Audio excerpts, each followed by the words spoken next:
ओम नमः शिवाय। सभी शिव भक्तों को मेरा प्रणाम। आज हम जानेंगे देव अधिदेव महादेव को समर्पित सोमवार व्रत की महिमा, इसकी सरल पूजा विधि और कल्याणकारी व्रत कथा। सोमवार का दिन भोलेनाथ को अत्यंत प्रिय है और इस दिन सच्ची श्रद्धा से व्रत करने से जीवन के सभी कष्ट दूर होते हैं और मनोकामनाएं पूर्ण होती हैं। शास्त्रों के अनुसार सोमवार को भगवान शिव जी की पूजा अर्चना की जाती है और इस दिन व्रत करने से भगवान शिव और देवी पार्वती प्रसन्न होते हैं। सोमवार का व्रत बेहद ही सरल होता है। जीवन धन धान्य से भर जाता है। सभी अनिष्टों का हरण कर भगवान शिव अपने भक्तों के कष्टों को दूर करते हैं। सोमवार व्रत नियमित रूप से करने पर भगवान शिव तथा देवी पार्वती की अनुकंपा बनी रहती है, जिससे पति पत्नी में वाद विवाद झगड़े नहीं होते और परिवार खुशहाल रहता है। काम में बरकत मिलती है और सभी कष्टों का नाश होता है। अविवाहित लड़कियां या लड़के भी सोमवार का व्रत मनचाहा जीवन साथी पाने के लिए रखते हैं। सोमवार व्रत की विधि। सोमवार का व्रत 3 प्रकार का होता है। इसमें प्रति सोमवार, सौम्य प्रदोष और 16 सोमवार शामिल है। तीनों ही व्रत विधि विधान और पूजा के नियम एक समान ही हैं। सोमवार का व्रत साधारणतः दिन के तीसरे पहर तक होता है। सोमवार के दिन भगवान शिव की पूजा और व्रत का विशेष महत्व होता है। इस दिन सुबह जल्दी उठकर स्नान आदि कर साफ वस्त्र ग्रहण करें। यदि संभव हो तो मंदिर में जाकर शिवलिंग का जल अभिषेक करने के बाद व्रत का संकल्प लें। इसके बाद भगवान शिव और माता पार्वती की पूजा अर्चना करें और व्रत की कथा निम्न तरीके से करें। सोमवार को ब्रह्म मुहूर्त में सोकर उठें। पूरे घर की सफाई कर स्नान आदि से निवृत्त हो जाएं। गंगा जल या पवित्र जल पूरे घर में छिड़कें। घर में ही किसी पवित्र स्थान पर भगवान शिव की मूर्ति या चित्र स्थापित करें। पूरी पूजन तैयारी के बाद शिव जी के मंत्रों का ध्यान करें। ध्यान के पश्चात ओम नमः शिवाय से शिव जी पार्वती जी का षोडशोपचार पूजन करें। पूजन के पश्चात व्रत कथा सुने। तत्पश्चात चालीसा और आरती का प्रसाद वितरण करें। इसके बाद भोजन या फलाहार ग्रहण करें। फलाहार या पारण का कोई विशेष नियम नहीं है, लेकिन दिन या रात में केवल एक ही समय खाएं। सोमवार को किस रंग के कपड़े पहनने से होते हैं शिव जी प्रसन्न? शिव जी का दिन मतलब शीतल, शांत और चंद्र। इस दिन सफेद और एकदम हल्के रंग का वस्त्र पहनना फायदेमंद होता है, जैसे सफेद, सिल्वर, क्रीम, हल्का गुलाबी, हल्का नीला, आसमानी और हल्का नीला। सोमवार व्रत की पौराणिक कथा। सोमवार व्रत कथा। अमरपुर नगर में एक धनी व्यापारी रहता था। दूर दूर तक उसका व्यापार फैला हुआ था। नगर में उस व्यापारी का सभी लोग मान सम्मान करते थे। इतना सब कुछ होने पर भी वह व्यापारी अंतर मन से बहुत दुखी था, क्योंकि उस व्यापारी का कोई पुत्र नहीं था। दिन रात उसे एक ही चिंता सताती रहती थी। उसकी मृत्यु के बाद उसके इतने बड़े व्यापार और धन संपत्ति को कौन संभालेगा? पुत्र पाने की इच्छा से वह व्यापारी प्रति सोमवार भगवान शिव की व्रत पूजा किया करता था। शाम काल को व्यापारी शिव मंदिर में जाकर भगवान शिव के सामने घी का दीपक जलाया करता था। उस व्यापारी की भक्ति देखकर एक दिन पार्वती ने भगवान शिव से कहा, हे प्राणनाथ, यह व्यापारी आपका सच्चा भक्त है। कितने दिनों से यह सोमवार का व्रत और पूजा नियमित कर रहा है। भगवान, आप इस व्यापारी की मनोकामना अवश्य पूर्ण करें। भगवान शिव ने मुस्कुराते हुए कहा, हे पार्वती, इस संसार में सबको उसके कर्म के अनुसार फल की प्राप्ति होती है। प्राणी जैसा कर्म करते हैं उन्हें वैसा ही फल प्राप्त होता है। इसके बावजूद पार्वती जी नहीं मानी। उन्होंने आग्रह करते हुए कहा, नहीं प्राणनाथ, आपको इस व्यापारी की इच्छा पूरी करनी ही पड़ेगी। यह आपका अनन्य भक्त है। प्रति सोमवार आपका विधिवत व्रत करता है और पूजा अर्चना के बाद आपको भोग लगाकर एक समय भोजन ग्रहण करता है। आपको इसे पुत्र प्राप्ति का वरदान देना ही होगा। पार्वती का इतना आग्रह देखकर भगवान शिव ने कहा, तुम्हारे आग्रह पर मैं इस व्यापारी को पुत्र प्राप्ति का वरदान देता हूँ। लेकिन इसका पुत्र 16 वर्ष से अधिक जीवित नहीं रहेगा। उसी रात भगवान शिव ने स्वप्न में उस व्यापारी को दर्शन देकर उसे पुत्र प्राप्ति का वरदान दिया और इसके पुत्र के 16 वर्ष तक जीवित रहने की बात भी बताई। भगवान के वरदान से व्यापारी को खुशी तो हुई, लेकिन पुत्र की अल्पायु की चिंता ने उस खुशी को नष्ट कर दिया। व्यापारी पहले की तरह सोमवार का विधिवत व्रत करता रहा। कुछ महीने पश्चात उसके घर अति सुंदर पुत्र उत्पन्न हुआ। पुत्र के जन्म से व्यापारी के घर में खुशियां भर गई। बहुत धूमधाम से पुत्र जन्म का समारोह मनाया गया। व्यापारी को पुत्र जन्म की अधिक खुशी नहीं हुई, क्योंकि उसे पुत्र की अल्पायु के रहस्य का पता था। यह रहस्य घर में किसी को नहीं मालूम था। विद्वान ब्राह्मणों ने उस पुत्र का नाम अमर रखा। जब अमर 12 वर्ष का हुआ तो शिक्षा के लिए उसे वाराणसी भेजने का निश्चय हुआ। व्यापारी ने अमर के मामा दीपचंद को बुलाया और कहा कि अमर को शिक्षा प्राप्त करने के लिए वाराणसी छोड़ाओ। अमर अपने मामा के साथ शिक्षा प्राप्त करने के लिए चल दिया। रास्ते में जहाँ भी अमर और दीपचंद रात्रि विश्राम के लिए ठहरते, वही यज्ञ करते और ब्राह्मणों को भोजन कराते थे। लंबी यात्रा के बाद अमर और दीपचंद एक नगर में पहुंचे। उस नगर के राजा की कन्या के विवाह की खुशी में पूरे नगर को सजाया गया था। निश्चित समय पर बारात आ गई, लेकिन वर का पिता अपने बेटे के एक आंख से काने होने के कारण बहुत चिंतित था। उसे इस बात का भय सता रहा था कि राजा को इस बात का पता चलने पर कहीं वह विवाह से इनकार न कर दे, इससे उसकी बदनामी होगी। वर के पिता ने अमर को देखा तो उसके मस्तिष्क में एक विचार आया। उसने सोचा, क्यों न इस लड़के को दूल्हा बनाकर राजकुमारी से विवाह करा दूं। विवाह के बाद इसको धन देकर विदा कर दूंगा और राजकुमारी को अपने नगर में ले जाऊंगा। वर के पिता ने इसी संबंध में अमर और दीपचंद से बात की।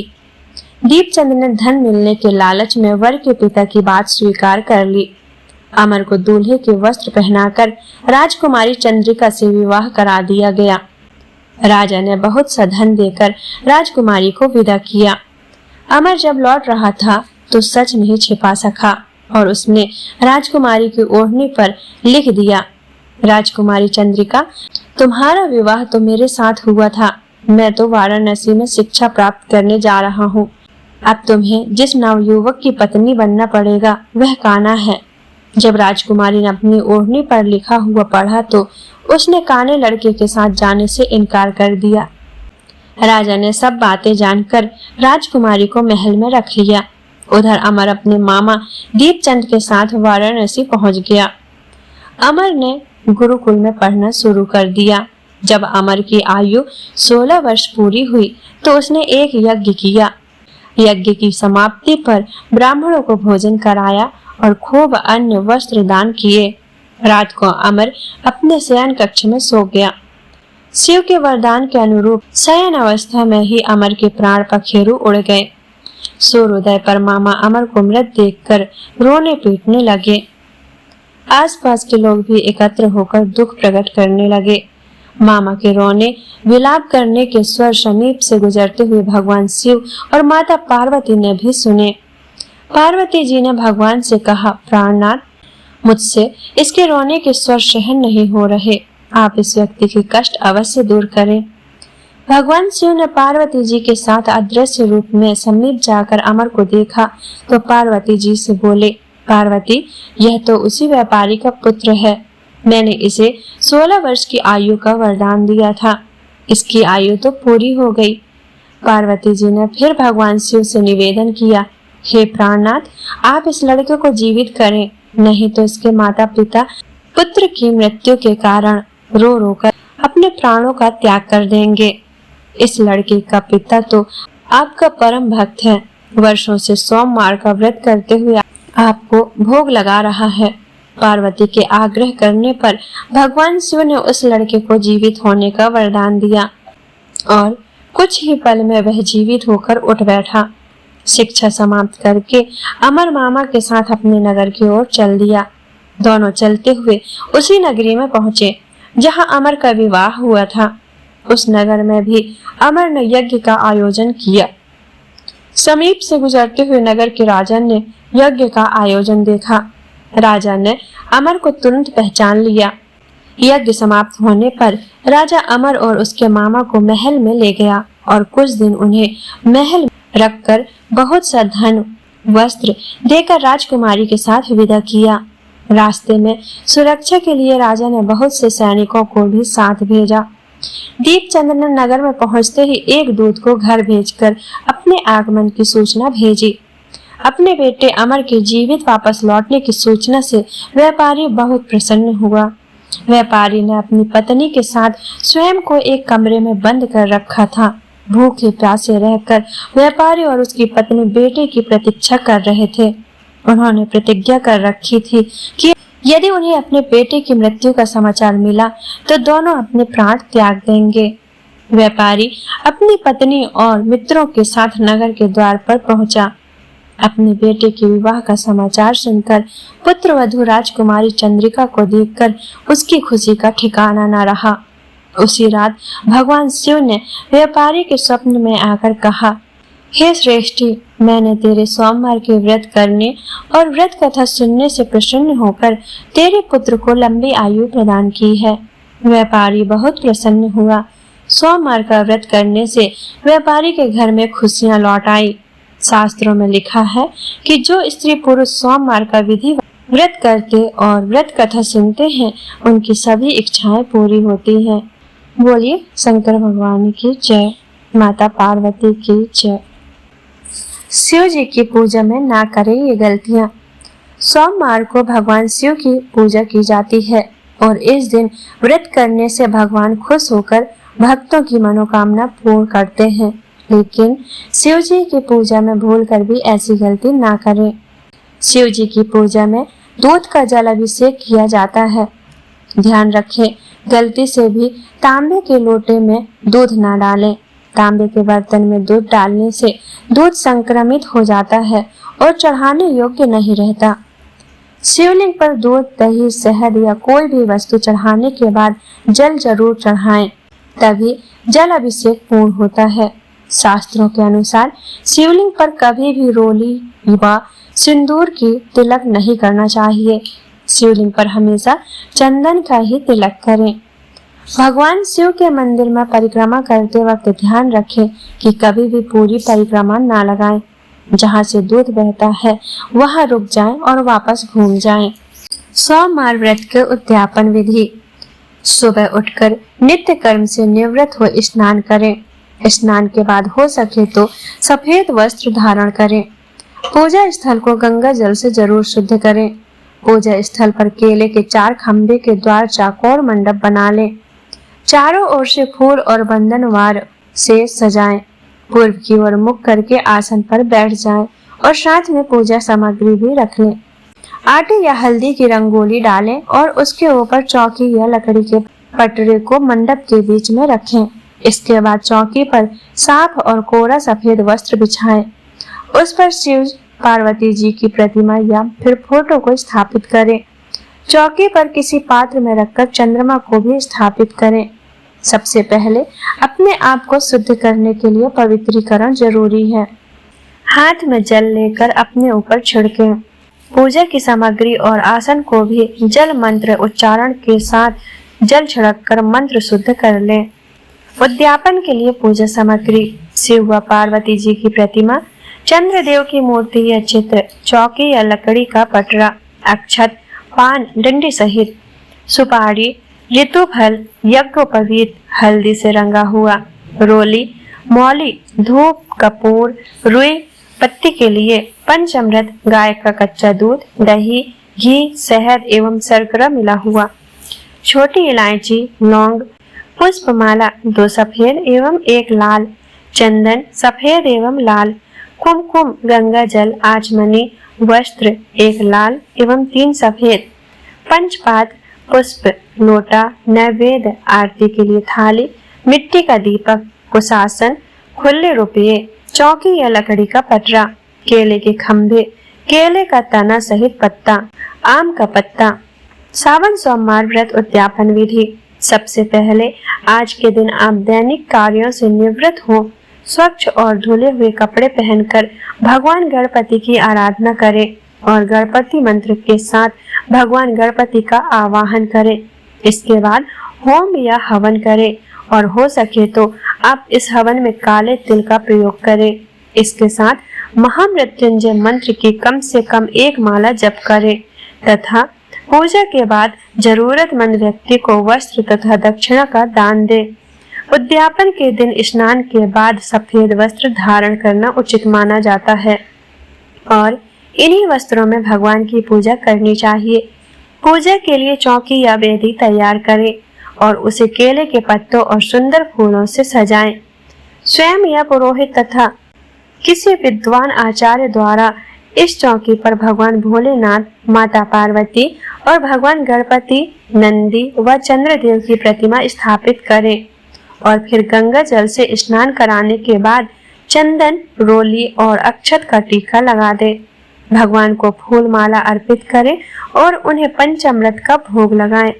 भोलेनाथ को सफेद फूल अधिक प्रिय है और हो सके तो इस दिन उन्हें सफेद मिठाई भी अर्पित करें। शिव मंदिर में शिवलिंग पर जल, दूध, दही, शहद, घी, गंगा जल का पंचामृत अर्पित करें। बेलपत्र, धतूरा और भोग चढ़ाएं। इसके बाद अपनी हर समस्या का समाधान और मन्नत को पूरा करने के लिए काले तिल डालकर शिवलिंग पर कम से कम 11 लोटा जल अर्पित करें। इसके बाद भोजन ग्रहण करें और उद्यापन के दिन भी आपको एक ही समय भोजन करना है और रात में जमीन पर बिस्तर लगाकर सोना है। अगर महिलाओं को व्रत के दौरान या उससे पहले माहवारी शुरू हो जाए तो उस दिन जल अर्पण ना करें, केवल कथा श्रवण करें। तो यह थी भगवान शिव की महिमा और सोमवार व्रत की कल्याणकारी कथा एवं पूजा विधि। हमें आशा है कि इस जानकारी ने आपके मन में भक्ति का संचार किया होगा। अगर आपको यह वीडियो पसंद आया हो तो इसे लाइक करना और अन्य शिव भक्तों के साथ शेयर करना ना भूलें। आपके प्रेम और समर्थन के लिए हृदय से धन्यवाद। अगर आप हमारे काम को और भी अधिक सपोर्ट करना चाहते हैं तो नीचे दिए गए सुपर थैंक्स बटन पर क्लिक करके आप अपनी छोटी सी सहायता भेज सकते हैं। आपका हर योगदान हमें ऐसे ही भक्तिमय और ज्ञानवर्धक वीडियो बनाने के लिए प्रेरित करता रहेगा। और हाँ, अगर आप हमारे आध्यात्मिक परिवार का एक विशेष हिस्सा बनना चाहते हैं और कुछ विशेष सुविधाओं का लाभ उठाना चाहते हैं तो हमारे चैनल को ज्वाइन बटन दबाकर सपोर्ट करें। हमारे मेंबर्स के लिए हम विशेष सामग्री और सुविधाएं लेकर आते रहते हैं। भक्ति पथ पर बने रहे और महादेव का आशीर्वाद आप पर सदा बना रहे। ओम नमः शिवाय।